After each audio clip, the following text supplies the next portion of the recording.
Every Sunday as a child, my parents would bring my brothers and I to St. Michael's Church in Highgate. And as I sat here in the pews, I'd be looking up at this, the great east window. I'd have known enough probably to know that the figure in the middle is Jesus, but I wouldn't have understood much else about the scene. Who that is stealing away at the bottom of the scene, or what he's got in his hand. And above it, there's an array of symbols and images. Firewood, urns, sheep. They all clearly mean something, but what? Questions spring at you from all around the church. What's the letter M? Why is the font at the west end of the church and the altar at the east end? In fact, why an altar at all? There are hundreds of years of faith and history that pour into a place like this. But there's nothing special about this church. The same questions are asked by every church that you might visit. What's this? We seem to have forgotten how to read the language of these buildings, with the result that they can seem baffling and obscure. As an author of books that unravel the meaning of churches, I've made it my mission to rediscover that language.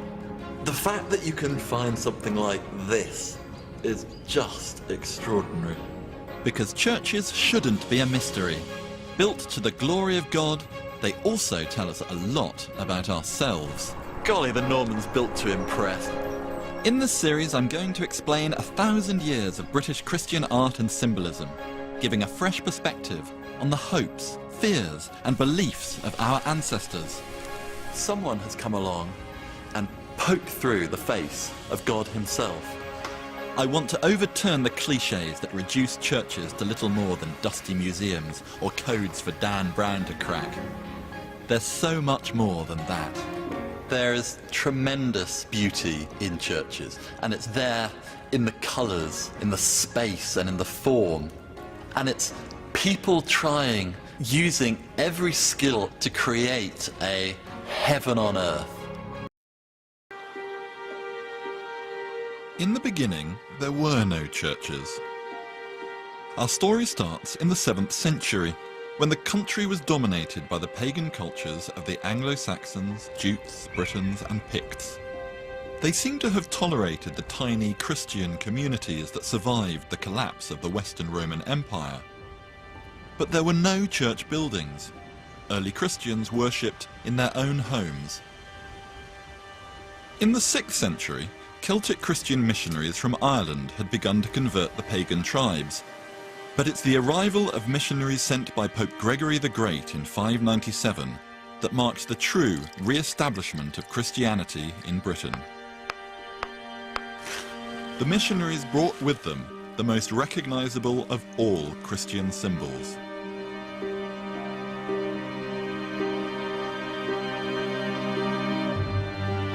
As they moved through Britain, some would erect a wooden cross to mark a site where they had preached the gospel. The early Christians had avoided the cross as a symbol of their faith, because it was an instrument of execution reserved for the lower orders. In time, this association faded, as this was now an empty cross, a symbol of hope. Jesus had conquered death. The missionaries chose the sites for their crosses very carefully. Their marketing of the faith was highly astute. They deliberately chose pagan standing stones and temples to show that there was a new faith in town. It was part of a plan. The missionaries were under specific instructions from Pope Gregory not to destroy the pagan temples that they found, purify them with holy water, set up holy relics, and transform them into temples of the true God. This was a brilliant strategy, because people could then come to the sites that they'd always come to, only this time they were coming to a Christian site to worship the Christian God. Evidence of Gregory's plan still survives. You can see examples of pagan worship close to some of our parish churches.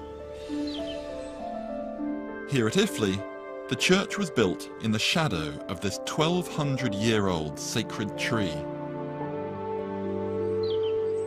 And at Rudston, the church was built next to this impressive standing stone, the largest in Britain. It's one thing to build your church by a pagan sacred site. It's quite another to take pagan symbols and import them into the church. But the extraordinary thing is that for the next several hundred years, whenever a new church was built, it was filled with images that to our eyes just shouldn't be there. I'm going to enter this confusion of faiths and try and make sense of it. The history of British churches can be understood only by first recognizing the significance of this, the altar.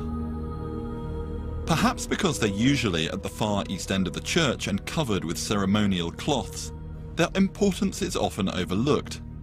But it's vital to understand that the altar is not built for the church. The church is built for the altar. The early Christian missionaries had set up altars in the open air next to their preaching crosses, but they needed protection from the weather, and so the first churches were built.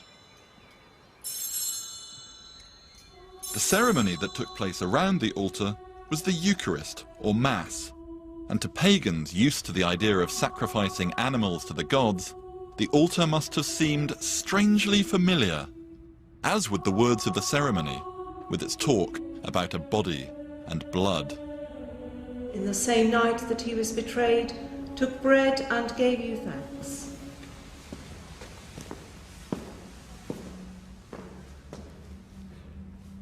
You get a great sense of Anglo-Saxon worship here, in this little chapel of St. Lawrence in Bradford-on-Avon. The people would have stood here in the less holy part of the church, what was later become known as the nave, from the Latin navis, meaning ship, as if everybody is sailing together towards God, while the ceremony of the Mass took place there, in the chancel, in a far more holy space. The Eucharist is a reenactment of the final meal that Jesus had with his disciples before his trial and crucifixion. We break this bread to share in the body of Christ. The Bible says he gave some bread to his disciples, saying, "This is my body, which is given for you." He then gave them some wine, saying, "This is my blood, which is shed for you." The blood of Christ, the cup of salvation.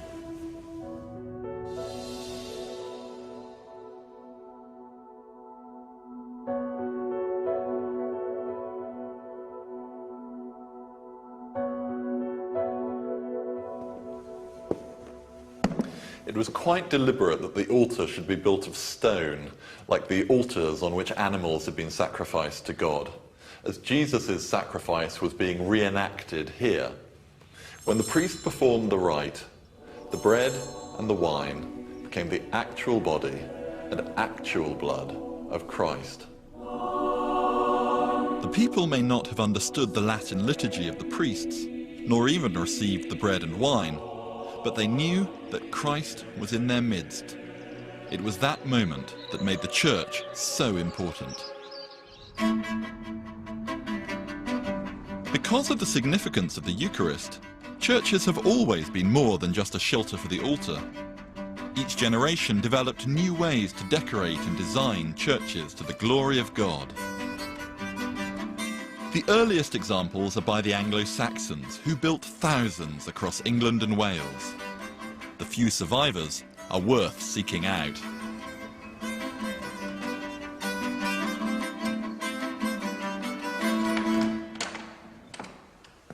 Their churches show a puzzling mix of God's kingdom and the animal kingdom, but also a desire to make sure all eyes are drawn heavenwards.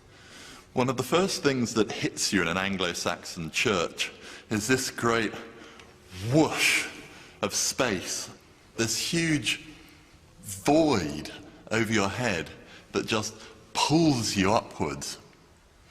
The arches are semicircular and round and deep and thick. That's simply partly because building techniques were quite primitive then.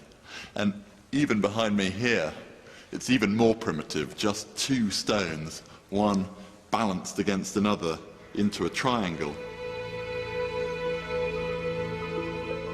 Either side of the west door and either side of the arch that would have led to the Anglo-Saxon altar are these magnificent beasts, carved out of stone. Originally, these would have been painted in yellow and black and red, and we believe that their eyes and their nostrils and their ears would have been filled in with jewels. The effect, if you were in the church in candlelight, must have been vividly alive. What they are doing inside the church is hard to say. Perhaps they are guarding the entrance to the altar, or are a warning against the dark evil of the outside world. And there's further evidence of the need for protection, this time above the main door. For the past 1200 years, congregations have passed under this intriguing depiction of the Virgin Mary. It looks so modern in its carving to us now. We know from residue of paint that the face would have been painted on, and what she's holding is a shield on which an image of Jesus would have been portrayed. I love the way her slippered toes are peeping over the edge of the frame. In 816, the Synod of Chelsea told bishops that when they dedicated a new church to a saint, they should include an image of the saint in the church. The idea being that the saint will then be the protector of the church, while the church repays the compliment by each year holding a feast on the saint's day.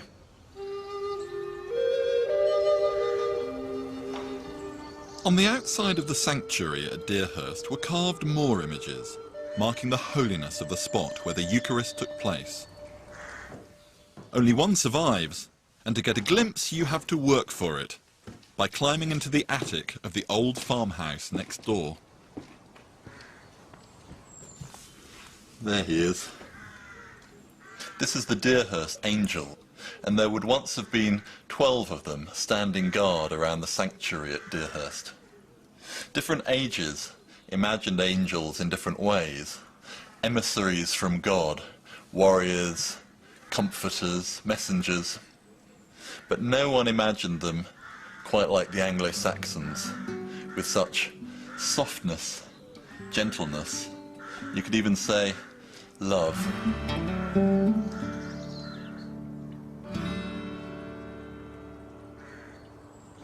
But the Anglo-Saxon way of worship came to a swift end soon after William the Conqueror landed at Pevensey in 1066.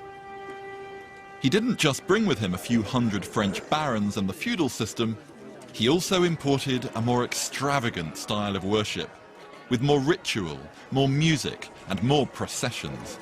What all that demanded was a new type of church.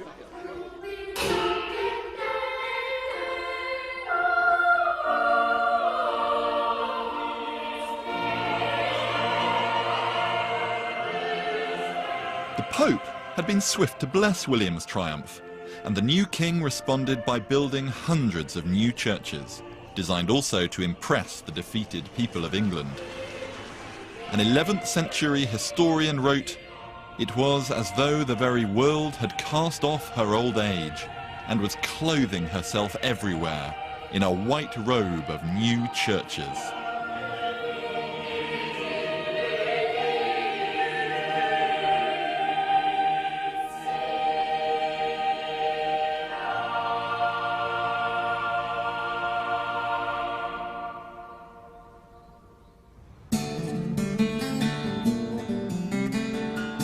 The Normans may have brought a brand new style of church to the British landscape, but strangely their builders didn't relinquish the old pagan images.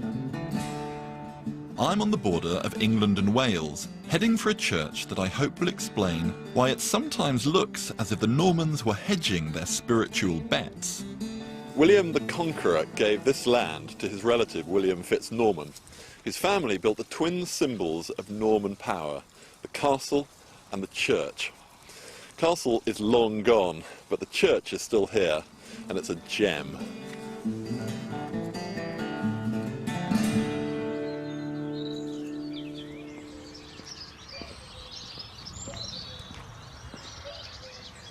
I've seen this doorway in pictures, but I've never seen it in the flesh before. It's really weird. There's so much going on here. You've got these birds, fishes.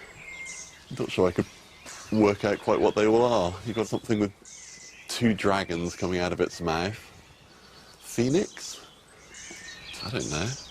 How you can interpret what's going on here is beyond me. But one of the things that is extraordinary is actually how little recognisably Christian imagery there is here. You've got an angel. Well, I suppose the tree of life, maybe. But outside of that, it's birds and beakheads and monsters. Just below the arch is a character very familiar to British churches, but who resolutely refuses to be explained. The famous Green Man. There are over 1,000 green men in British churches, and you only find them in churches. I think there's 2 records of green men that aren't in churches. And they're always recognisable by the human face from which plants are growing, or else he's peeping out of thick shrubbery.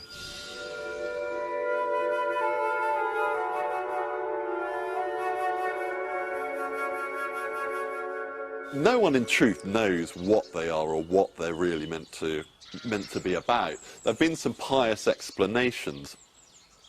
When Adam and Eve were thrown out of the Garden of Eden for disobedience to God, the story grew up that they took with them some seeds from the tree of good and evil, and when Adam died, his son Seth planted them in his mouth, where they sprouted and grew into the tree which was used to make the cross on which Jesus was crucified.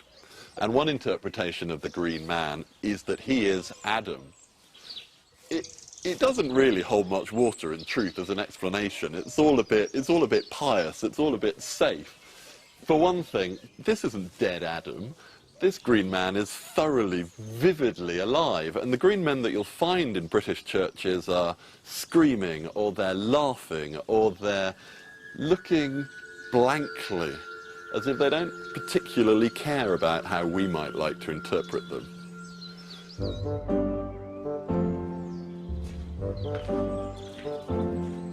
Around the church are a collection of corbels, brackets that help support the roof. But the vivid designs suggest they have another purpose.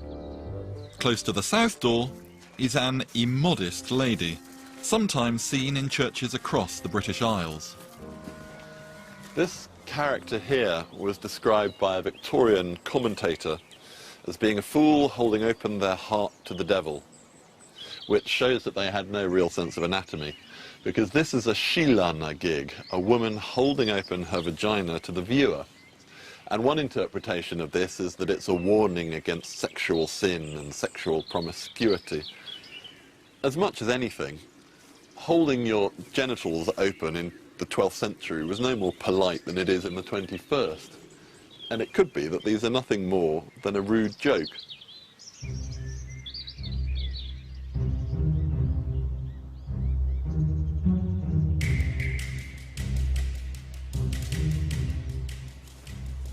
The church reflected life in Kilpeck back at itself.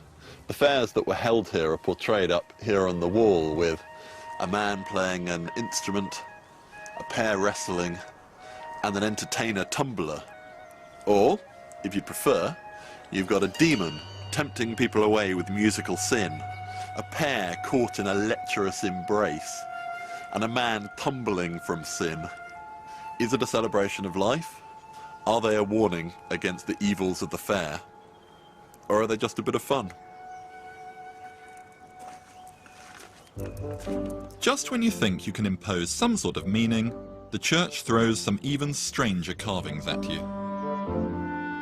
Why is this animal's head placed upside down? And this Agnus Dei, an ancient image which symbolises Jesus as a sacrificial lamb holding a flag of victory over death, is all wrong. Here, in a charming muddle, the carver, rather than a sacrificial lamb, what he's actually carved is a sacrificial horse. But in typical Kilpeck style, this most holy Christian symbol is surrounded by a demon, a fish man, a lion man. See what's coming? Do you see the shape? What do you think it is? Such is the fascination with Kilpeck that a group of first-time dowsers have come to the church convinced that its pagan past is literally just below the surface. That's good. They believe that the church is built on a sacred spring that bubbles up beneath the altar. I've got to tell you, I'm a dowsing skeptic. Oh, good. That's fine. Hold them like that. Right. You think there's a stream running The length of the church. the full length of the church, Yeah. down the middle of the church? Yeah. So you've got the significant place under around the altar and the water coming up from underneath and then spreading out. So this would have been a holy spring. My belief would be that it was, yes. And if you like to come and stand up here, and what I'd like you to do is to imagine a stream of water 30 or 40 feet down, really damp and dark. I've very rarely come across anybody that can't do it. Ah, no. No. I'm not sure what I think about that. Hello, I'm Richard. I'm meeting James Bailey, churchwarden here for over 20 years, and understandably passionate about Kilpeck's extraordinary collection of carvings. You've had a good look at some of these corbels, but just one of the things I'd like to point out. The fourth one along here, you see is a snake devouring its own tail. Oh, yes. You see it's very like an occultic knot. Yes. What do you think that is? An elephant? An elephant. The strange thing is it's got a whole human head in its back. Oh, yes. And I'm sure you'd be pleased to find there are 2 more green men here. Yes. Yes, I've seen. You've got a Green Man convention going on. Wonderful. Wonderful. James, this place is so full of mystery. I've been around it and peered and prodded, and I feel no wiser now than I did before I came. Is it still mysterious for you? I don't think that matters, because I feel that the whole of faith, anyway, is a total mystery. We're led to believe certain things, but we can't actually find perhaps chapter and verse for that. And so I don't think that matters. Kilpeck is a mystery, as James says, but I still want to have one last go at trying to understand its carvings. And to do that, I have to track down a rare book.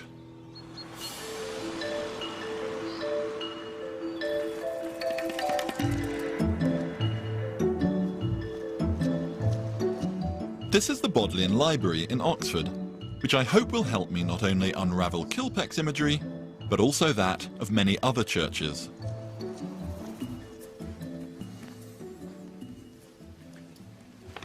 The gold leaf on these images is just glorious. Every page that you turn glints and glitters at you. This is a medieval bestiary. These books, which became hugely popular in the Middle Ages, first appeared in the 9th century. They contain stories of animals and their curious habits. Nature programs were as popular then as they are now. Some of those stories have stayed in the language. If you've ever been licked into shape, the expression comes from the bestiaries, which told of bears and how they were born as shapeless blobs of flesh before being licked into the shape of bear cubs by their mothers. The bestiaries also contain parallels between the animals they describe and Christian virtues. One of the corbels at Kilpeck that intrigued me was a horned creature with its head upside down. There's a story here that could explain it. This describes how the ibex, that mountain goat, when it falls from the mountain, supports itself on its horns like some crash helmet as it comes falling to earth. Well, the bestiaries also say that the learned man uses the Old and the New Testaments in the same way to save himself from falling into error. Many of our churches have an eagle lectern, the stand which holds the Bible. If you've ever wondered why an eagle was chosen, the answer is here. The bestiaries said that the eagle was not only king of the birds, but he was the only one of God's creatures that was able to look directly into the light of the sun. What better creature, they reasoned, to hold the Bible, which looks directly into the light of God.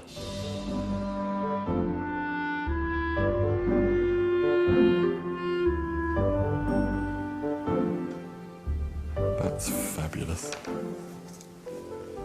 This is an image of the pelicans. Pelicans were said to peck at their breasts to feed their young with their own blood.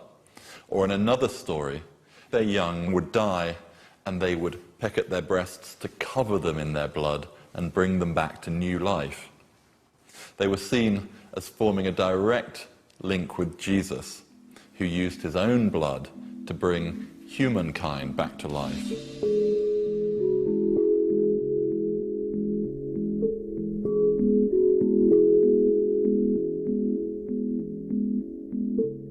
Not many people will have the privilege, as I'm having, of opening and looking into a medieval bestiary. But anybody can go into a church and see the legacy of these bestiaries on the walls around them. Looking at the bestiary has given me a valuable insight into the early medieval mind. They believed that God had put meaning in every aspect of the world, and that included the mythical pagan world. So why not put those images in your churches? That's not to say that the people of Kilpeck saw these images as having equal power. They certainly believed that evil had been defeated by Jesus, as celebrated in the Eucharist, but it was still a force to be reckoned with. Churches originally served to shelter the altar, the focal point for the most important Christian ceremony, the Eucharist. The early churches were often simple and crudely built. But the medieval period was a golden age of church construction. Building techniques and artistry soared to new levels. From the 13th to 15th centuries, impressively decorated churches like this rose up all over Britain. The interiors were recreating heaven on earth, and what better way to evoke that heavenly world than with angels? Many churches have angels in them, but none are quite like Blytheborough.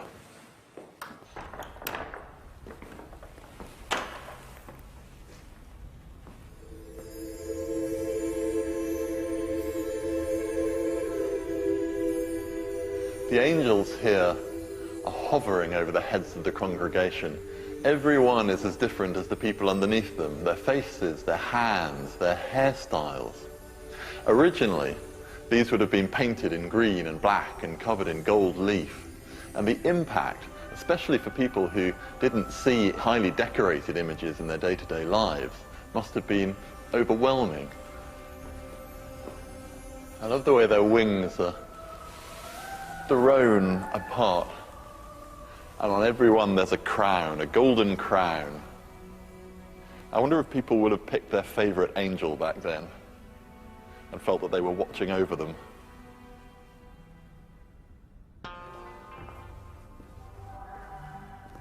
This glimpse of heaven inside the church contrasted with the difficult and devilish world outside. Life was seen as a battleground between good and evil. Malign forces were constantly at work to cause mankind suffering and destruction. Life in the Middle Ages was lived on a cosmic scale. Invisible devils surrounded you, said one writer, as numerous as the motes of dust on a sunbeam. Bad harvests were the work of the devil, so was illness, so was violent storm. But the forces of darkness trembled before the forces of good, and it was through the church and its teaching that you could obtain protection and sanctuary. The church offered this protection from cradle to grave, and it started with a key rite of passage: baptism. The font is the focus of this ceremony, so important that you'll find one in pretty much every church. I'm on my way to a very special example. The beauty of this one is that it's going to illustrate everything that a font is for and the story that lies behind the ceremony of baptism.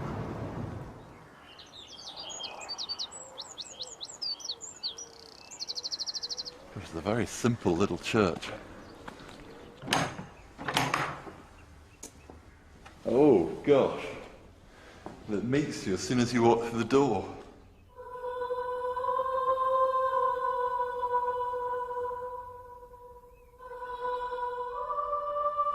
Ooh, golly, I've seen pictures of you, but this font is bearing down and crushing the bodies of 3 figures, although this is the only one that's still entire. The idea is that the very act of baptism is crushing the evil spirits, whether this is an evil spirit or whether this is a man who's locked in the chains of sin. He's actually got a bit of a look of resignation on his face. The font would have been filled almost to the brim. The priest would have taken the infant and plunged them into the water. The idea being that you wanted to cover every inch of the child's skin so that there was no way in for the devil. You can see the signs that this font once had a lid, with a lock. The holy water was thought to have mystical powers. Font covers were used to prevent people from making off with it, for magical rituals, lucky charms, or to sprinkle on their crops. The covers became works of art in their own right.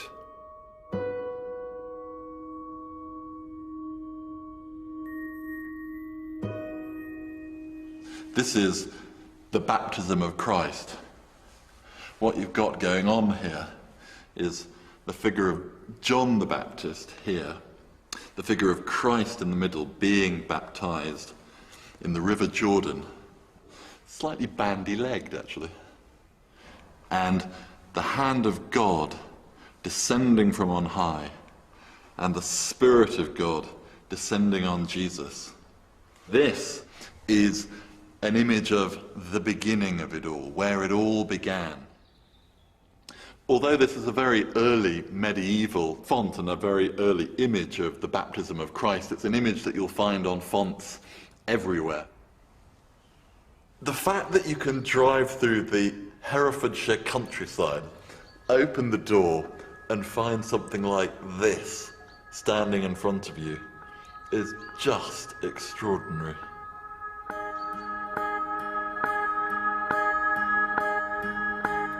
It wasn't only newborn children who were taken under the wing of the church. There was also a special ceremony called churching for mothers who had survived the ordeal of childbirth.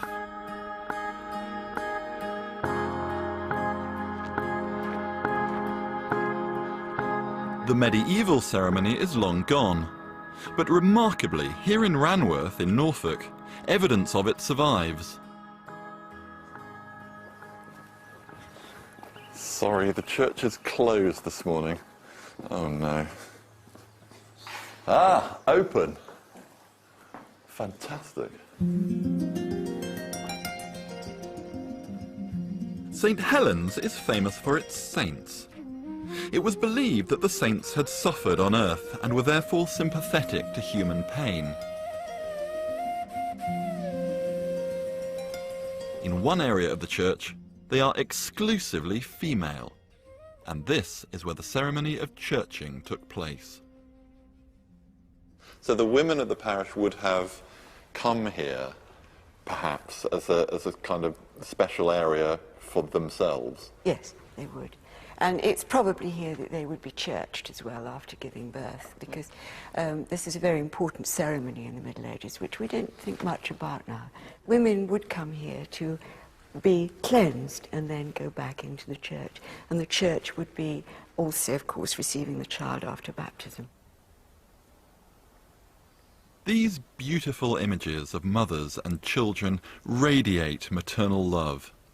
But who are the women in these paintings? It's very female, all women. Here is St. Mary Salome with her 2 children. Then we have the Virgin Mary with Christ. And then Mary Cleophas with her brood of 4. So it's a very fertile family, and they're all little boys, which of course would appeal very much in the Middle Ages. And then you have the patron saint of childbirth, St. Margaret. She protects women throughout childbirth and at the time of delivery. During their term, would they have been conversing, if you like, with these saints? Yes, very much so, because, you know, if you have a stillbirth, for example, your risk of death is very high. So, you know, you would come here and you pray at this time, please, you know, make the child healthy. Yes. You know, make the birth go well. Yes. No blood transfusion, no epidurals, no gas and air, nothing that you know, we just assume. So it's a big risk, and it's something that you know, you need constant help with. As I understand what these were for, I find it incredibly moving just to be standing here where so much took place in terms of people's hopes and their fears and then their celebrations. Yes, I mean, we are in the steps of generations of women who have come here with their hopes of survival, their hopes of dynasty, their hopes of happiness in a future, which is no different from our own today. I think it really brings to us, very forcibly, our connection with the historic past. Yes. They're people like us.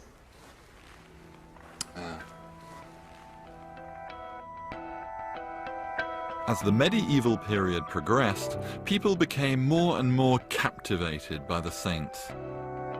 They filled churches with their images.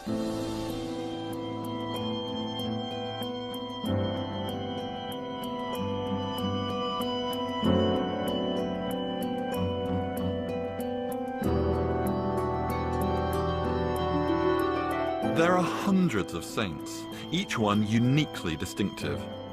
Here at St. Helens is one of the country's finest collections.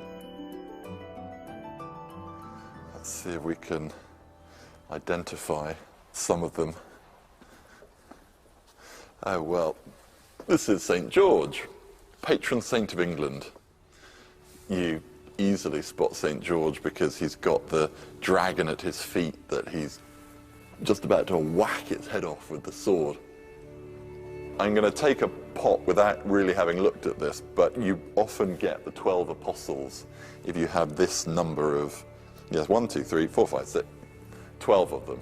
So these are going to be the 12 disciples who followed Jesus.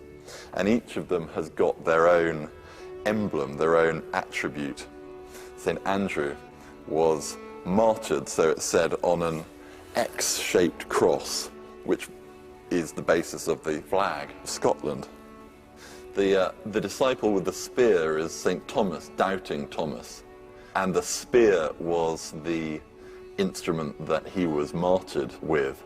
One aspect of the saints is sometimes attributes that they had lent themselves to become patron saints of particular professions. In St. Thomas's case, he was Doubting Thomas, so therefore had poor spiritual eyesight.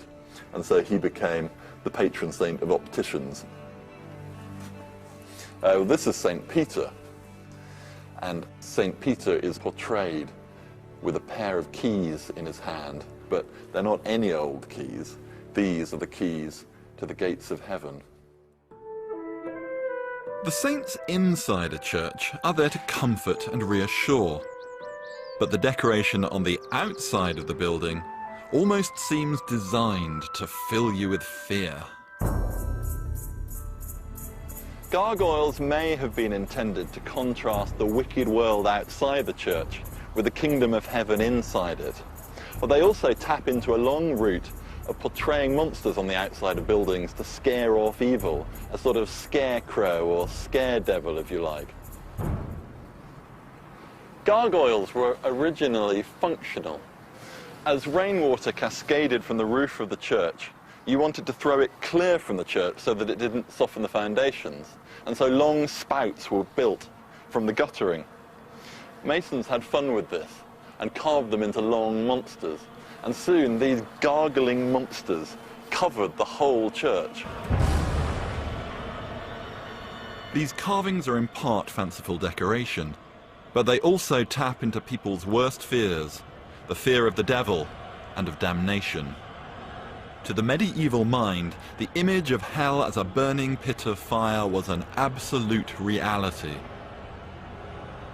Men and women were preoccupied with escaping hell by securing entry into heaven. And to do that, how you lived was all important. In the 13th century, the church set out formal codes of behavior which ordinary people should learn and live by, including the 10 Commandments and the 7 deadly sins. The medieval Christian was expected to know the 7 deadly sins by heart. And in an age when very few people could read, the church had to find other ways to drum these lessons into people. I'm in Hesset in Suffolk to see a very rare surviving example of the kind of paintings that once would have covered Britain's medieval churches. This must be the wall painting. Here it is, 7 deadly sins. And it's a tree with the devils down at the bottom. Yes, can you see what they're doing? I can't. They've got a 2-handed saw and they're cutting through the trunk of the tree. Oh, yeah. You can see the trees growing out of the mouth of hell. Oh, so it is. So that's where it's going to end up. Yes, it's yes, all yes. about to go pear-shaped. So all of the people are heading for a fall. They are, in other absolutely. words. Pride Yeah? is always the worst of the 7 deadly Yeah. sins. So I'm going to go for pride being the finely dressed man at the top of the tree. He's very trendy. He's got that lovely feather in his cap. He does. And he's just strutting his stuff at the top of the tree. And who's the man on the right with the raised stick? He's wrath or anger, and yeah. he's got a weapon which he's brandishing and sort of raging and fuming. The next one down. The next one down was the one they had a lot of trouble with actually depicting because it's envy. I think he's just sort of clutching his belt and pointing, so I think he's just sort of looking at the Joneses over there and wishing he had what they'd got. I'm going to go for lust at the top. Is that the Yeah. pair an embrace? Yes, they're having a bit of a kiss and a cuddle there, sort of nose to nose. Oh, yeah. There at the top. That's Avarice. Avarice, Love all of money money. bags. What was the purpose of paintings like this? What's the purpose of the 7 deadly sins? They're not just about conveying information, they're about helping you to change your life. And because it's using humour and it's using satire and it's using a bit of threat, it's engaging with all your emotions, so it's going to lodge in your memory.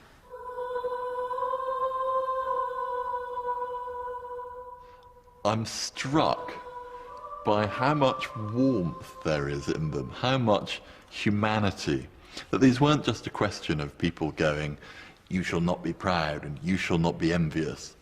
People aren't idiots now, and they weren't idiots then. And people aren't terrified into behaving well, but they can be persuaded, they can be cajoled, and they can be laughed, if you like, into behaving.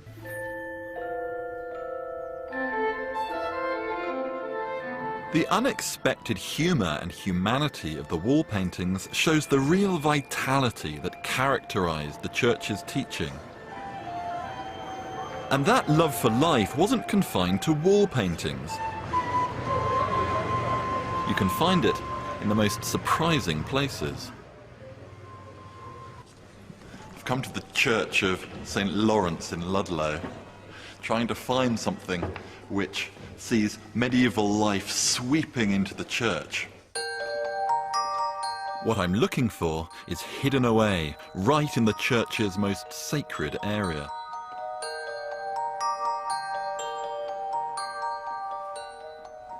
Where we are in among the choir stalls, and these are what are known as misericords. These misericords, or mercy seats, fold up to reveal a small wooden shelf that allowed the clergy to take the weight off their feet during a long service, while still giving the appearance of standing up. I've always understood, but I've never quite had the courage to try this, that if you were to start nodding off to sleep, and your body were to start slumping forward, then that would happen. And you'd be rather embarrassed. Is what is revealed underneath the seats which is truly remarkable. The carvings are wonderful in their exuberance and detail, but the biggest surprise is their subject matter.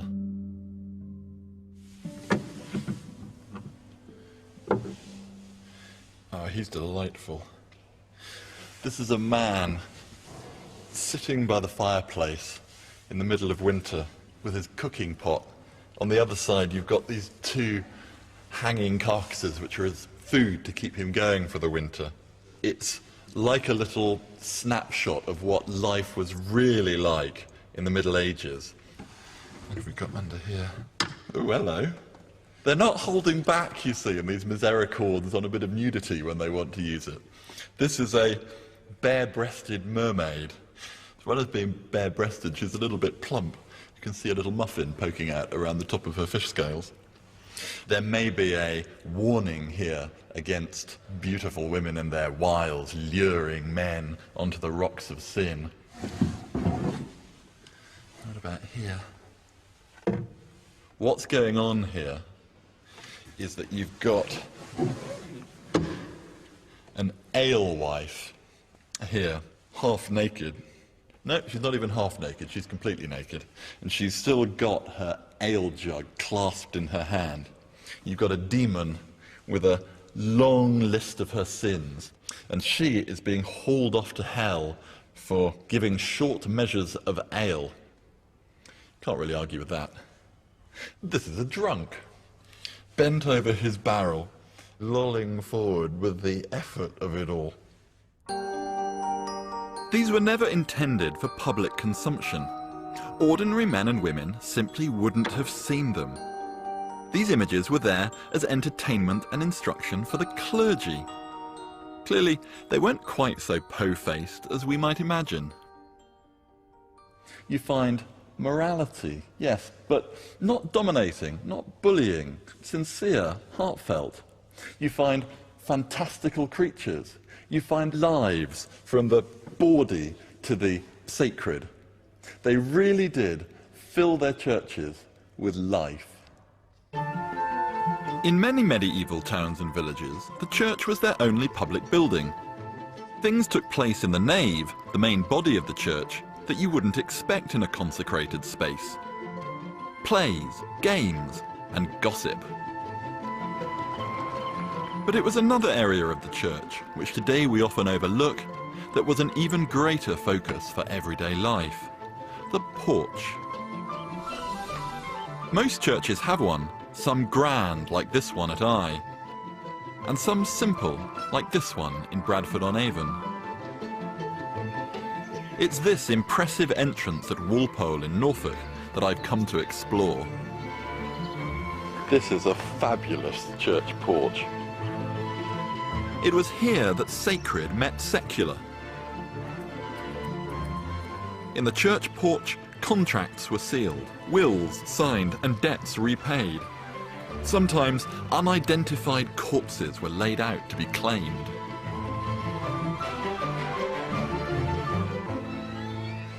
This is a double-decker porch, meaning that it's got two floors, one over the other, because a lot of business was conducted upstairs.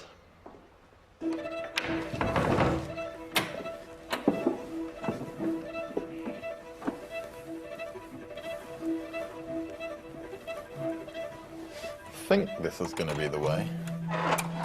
Let's see. Yes. Right, quite narrow.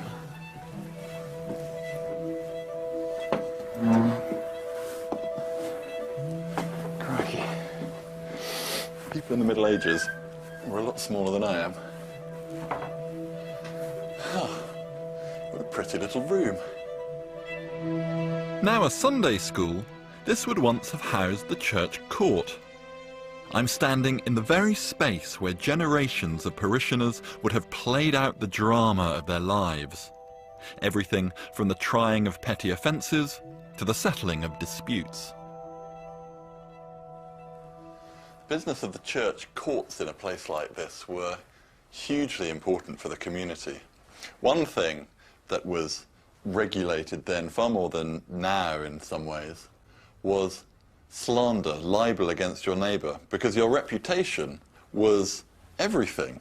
If someone impugned your honesty, well, perhaps you could never do business again. If someone accused you of drunkenness, that was very serious.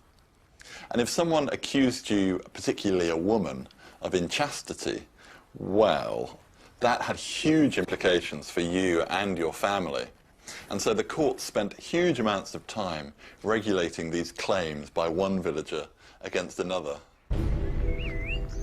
So the inside of the medieval church bustled with life, but it was outside, in the churchyard, a space that today we associate with the dead, where people really let their hair down.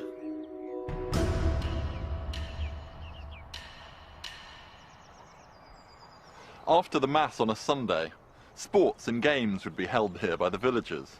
Archery contests, wrestling matches, and fairs were held here too. And then there were the church ales, when great tubs of beer would be brewed up, and food and drink sold for the upkeep of the church. On these feast days, scenes of drunkenness and brawling were a regular occurrence. But there was increasing disquiet about the use of consecrated ground for these entertainments. And so in 1509, here at Fressingfield, a separate building was erected right on the edge of the churchyard to allow the eating and the drinking and the fun to continue. These buildings were once commonplace. They were known as church houses. The bequest that left this building for the church said that it was doing so for the greater reverence of God, and it is now a pub. And so began a happy relationship between the village church and the village pub. And who knows, maybe your local pub was once a church house like this one, its origins deep-rooted in the church which stood at the heart of every village.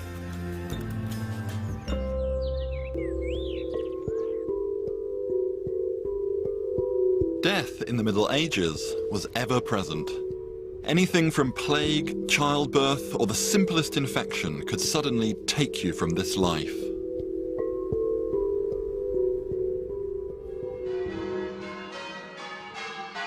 Inside Holy Trinity Church at Westbury-on-Trim lies a morbid and graphic reminder of mortality.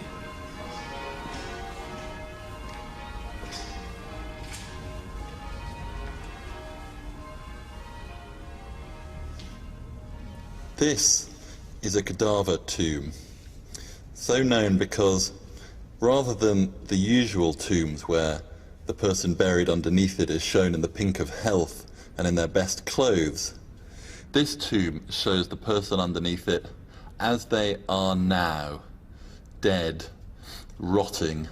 I have to say, it makes me feel quite uncomfortable being this close to one. Cadaver tombs came into being in the wake of the Black Death in the mid-14th century, which decimated Europe, killing as much as 1/3 of the population, destroying whole communities, and often taking the hale and the hearty. And it shows an intense response to the experience of death in the mind of the living. But it also contains a message. As I am, so tomorrow you may be.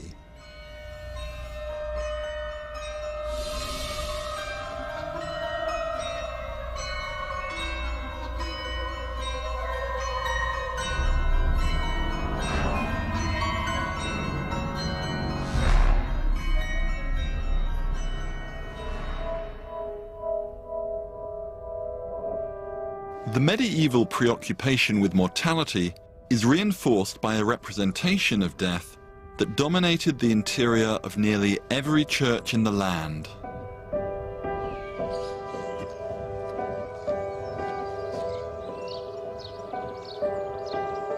Deep in Devon, St Andrews has a 19th century reimagining of this central scene, the crucifixion. This is a rood screen that separates the nave, where the people would have stood, from the sanctuary beyond, where the holy mystery of the Mass would be performed. The word rood comes from an Anglo-Saxon word meaning cross. It's spelled R-O-O-D. And above it is the rood itself. It's an image of Christ crucified, nailed to the cross. What's being shown is the moment of his death as his head falls forward, usually to the right. In many ways, it's an appalling scene. This is an image of torture, of execution and of death. And for it to be standing here in the most central spot of the church is striking and moving and perplexing. Why put a torture scene at the heart of a church?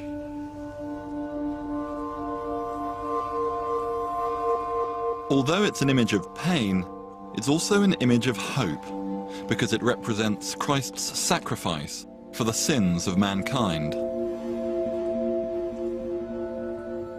And it was through his suffering and death that you were offered salvation.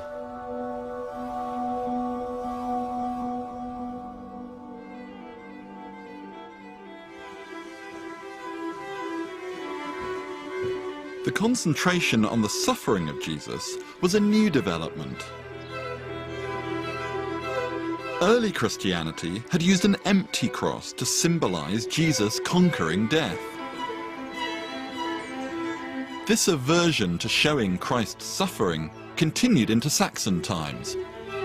If he was shown on the cross, he was robed, arms outstretched and triumphant. It was only in the 13th century that artists began to portray a dying Christ, hanging heavily on his arms. This was because of a growing theological emphasis on the humanity of Christ. Passion scenes start to be depicted with realism and symbolic detail.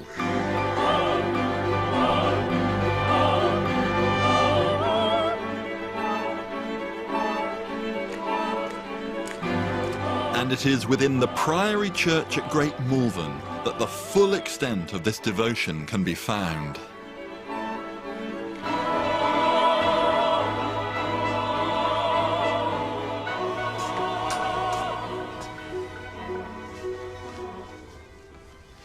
This is an amazing survival. These are medieval tiles of the sort that once would have covered the floors and the walls. But I'm here trying to find one in particular. Oh, yes, here we are. It's down here. This is a tile showing what's known as the instruments of the Passion. And you have the crown of thorns. You've got the whip that was used to beat Christ. You've got the nails. You've got the spear that pierced his side. There are dice here that the soldiers used to gamble for Christ's clothes. Images like this one appeared everywhere in the Middle Ages. And they're a kind of aide-memoire of what Christ had suffered. And they fired the popular imagination. Actually, as I'm looking, this section here is covered with these images. Here, here, here, there. It gives you a sense of how often you would have encountered images like this, reminders of the suffering that Christ had endured.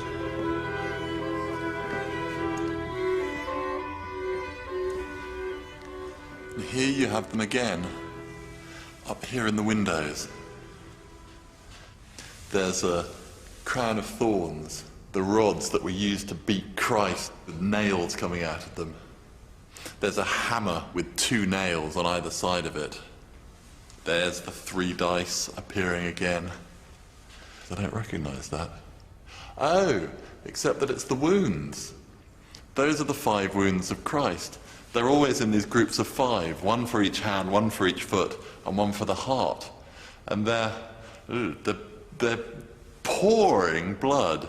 It's a very visceral, powerful image. Kathy, I've been exploring those images of the instruments of the Passion, and I'm amazed by just how many of them there are there. What were they intended to achieve? This emphasis on thinking about Christ's suffering has a great deal to do with lifting Christ's death out of the historical context of dying, you know, in the first part of the 1st century AD, as it were, and an idea that Christ is dying all the time, that he's suffering all the time. And every time you do something wrong, like the people who originally crucified him made him suffer, you make him suffer in the same way. And if you're aware that what you do makes Christ suffer, then you can make amends for it. And these devotions play a very good part in that, in bringing these things to one's consciousness. They were there to influence people's day-to-day behaviour. Because they're such vivid and imaginative images, they make people feel. And it's making people feel that enables them to understand. And this would enable people to feel that Christ was on their side as well.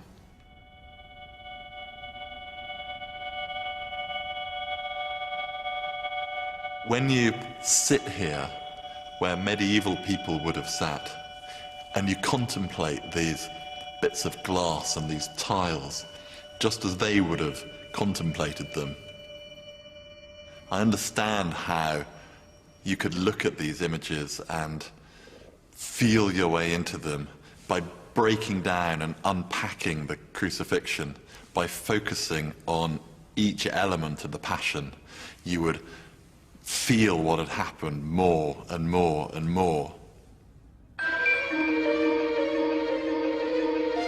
Increasingly, people identified their lives with the life and death of Jesus.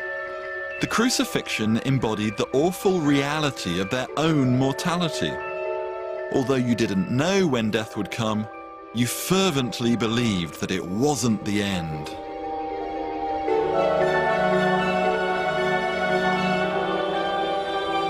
Our medieval churches would be changed dramatically by one particular conviction about the afterlife.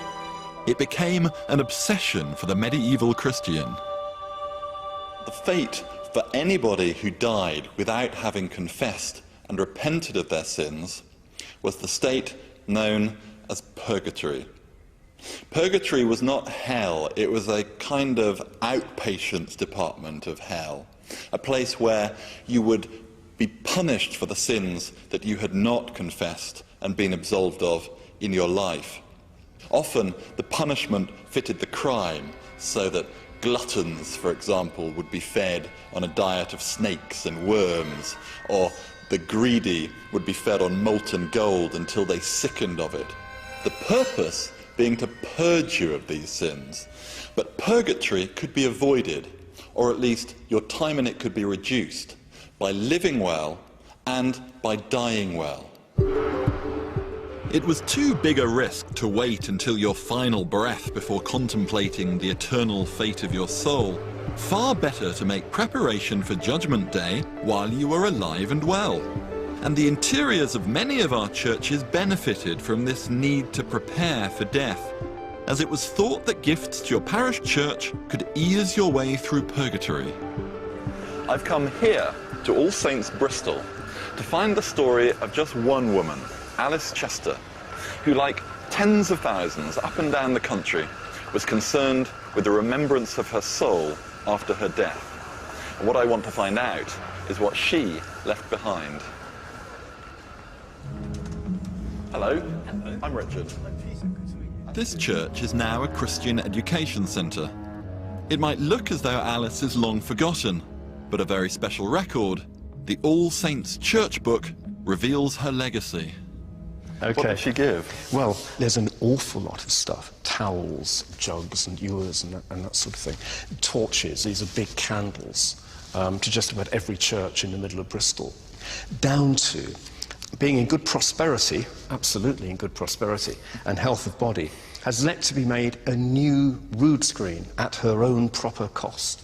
What did Alice fear might happen to her, and how did she think that these gifts were going to help?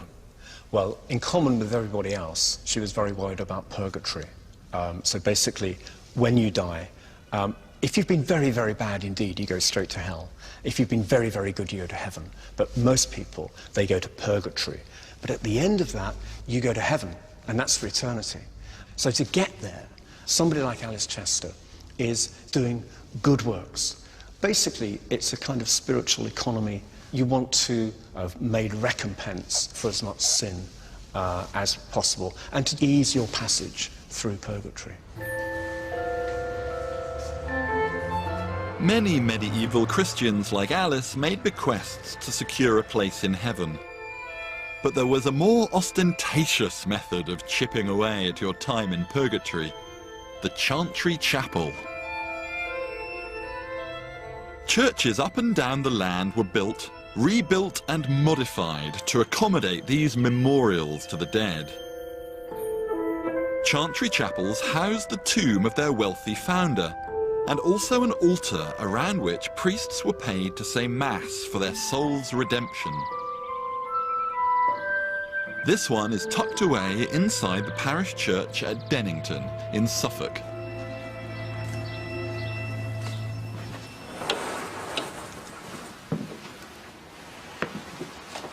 Gosh, what a fine church. I'm struggling to find my way into this one. And of course, they were a chantry chapel for a particular individual. So actually, the only access that you really wanted was for the priests. You certainly didn't want any common people coming in. Here we go. You can even tell that by the spikes on the door. Chantry chapels were the Belgravia of death. You'd set them up just for yourself. But here, you have the people who endowed the chantry lying in prayer for eternity. I always find this a knockout when I visit places like this, that when these were put here, these costumes were contemporary. This is what people were wearing at the time. At her head, she's being cradled on a cushion by two angels on either side, both of whom are looking heavenward. Here you've got his sword firmly in place at his side. It's so realistic, you feel as if you could just give it a tug and pull it out now, and he'd be jumping up and back at war. They're very fine. And then at this end, this is the raised area where the priest would have been saying masses for the dead. And I suspect for these people, they would have given a sufficient endowment for masses to be said for their souls forever.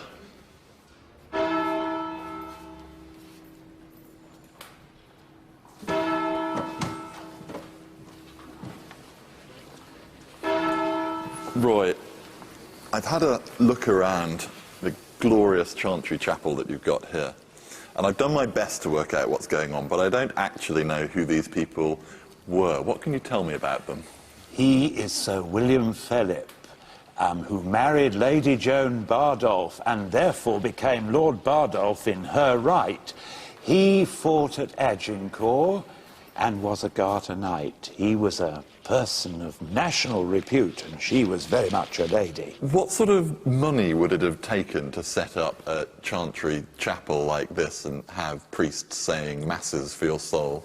He gave £20 per annum to pay 2 chantry priests to offer Mass daily for the Bardolph family. And this church would have been filled with the sound of the murmuring of masses being said for the dead day in, day out. And the Sanctus bell booming out from the tower at the climax of the Mass, so that all the people in the fields and in the homes would pause It was worth what you paid to know that you were being remembered before God daily.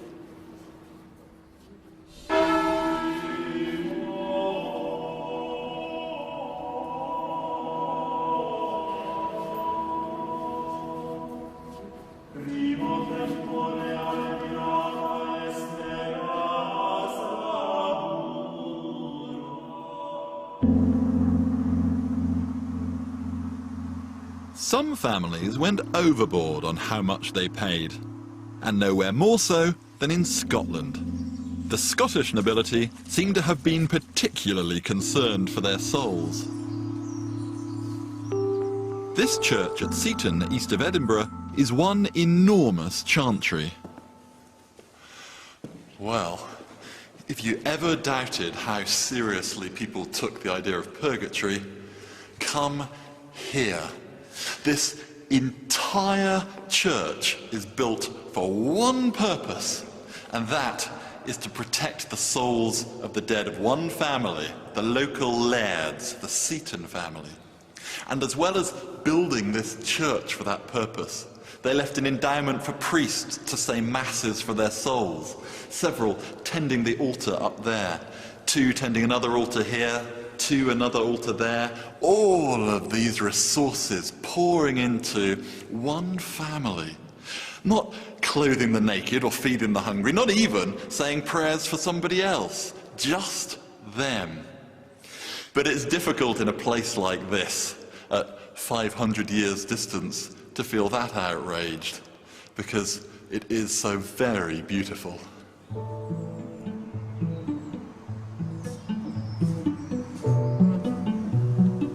While the wealthy spent a fortune to ensure their souls' speedy passage through purgatory, the poor relied on friends in high places, the saints. One of the most popular saints then is still well known to us now, Saint Christopher, the patron saint of travellers.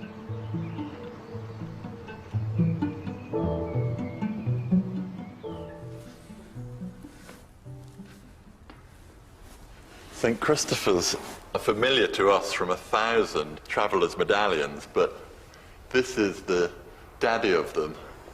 The legend was that St. Christopher was a devil worshipper originally who converted to Christianity, and as part of his duties he escorted people across a swollen river.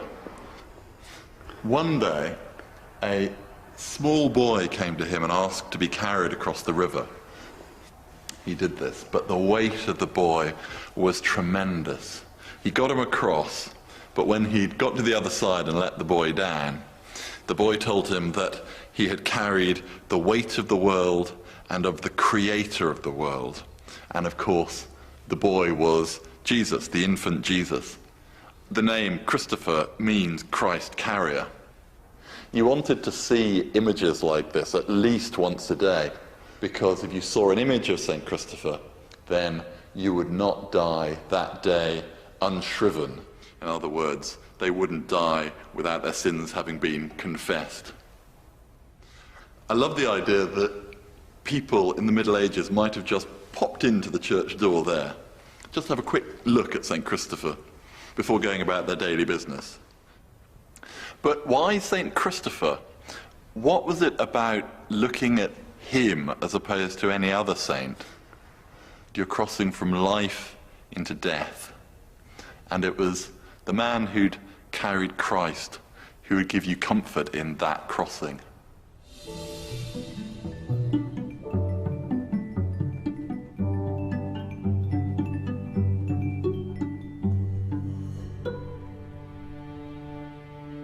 Your crossing into the next world mattered just as much as life itself. Everyone believed literally in the day of judgment, when their sins would be weighed in front of the risen Christ.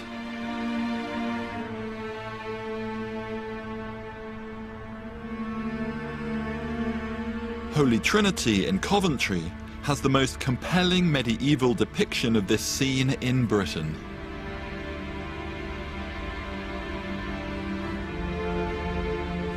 So this is it. This is the end. This is the day of judgment. This is what It's all been there for. All those prayers, all those good works, all that repentance, all that expenditure on items and on chantry chapels. You rise from the grave, often in your burial clothes, and stand before the judgment seat of Christ. The just are ushered into heaven, and the damned are condemned to hell. This scene has been described as being about control and dominance. But what would you have felt if you were a medieval person, standing down here, seeing it from where it was meant to be seen? You would have seen the rood, the crucifix, below the arch there. That sacrifice for your sins and for everybody's sins. You would see Christ there in judgment, showing his wounds, not as a stern judge, but as a fellow sufferer, sharing his humanity with you. You'd see the saints beneath Christ, pleading for your soul, and the whole thing told with these little touches of medieval humour. The alewives, in their ridiculous headdresses, being pulled down to hell for selling watered-down beer. And lined up for judgment are kings in their crowns, a clergy in their red cardinals' hats, the rich with the poor, the powerful with the weak. There must have been some comfort that at the day of final judgment, everybody would be judged together. Like the cadaver tomb, this isn't an image that's designed to terrorize you with death. It's an image designed to encourage you about how to live. And put like that, is it any wonder that medieval men and women embrace this drama of life and death and life after death?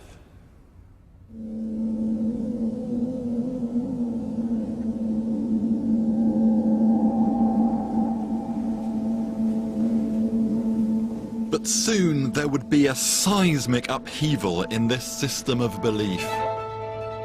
Crucifixes, saints, and prayers for the dead that had comforted so many for centuries would be obliterated.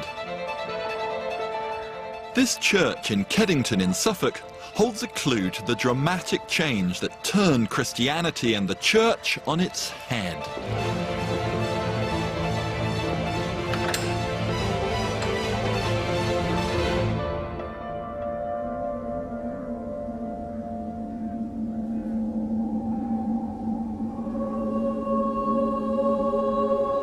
You are surrounded here by images of death, by skulls and bones and monuments to the departed. The choice between heaven and hell and the reality of the afterlife was still very much with you. But as you move deeper into the church, you see that there's something terribly wrong. This is the old church rood screen that once was lined with images of the saints, but which now have been aggressively scrubbed out, and the screen ripped out from where it once stood in the heart of the church and used for a completely new purpose, as a pew. There was no time now for dooms and chantries or saints or crucifixes. A new age was coming with wholly new ideas about God and how he should be worshipped.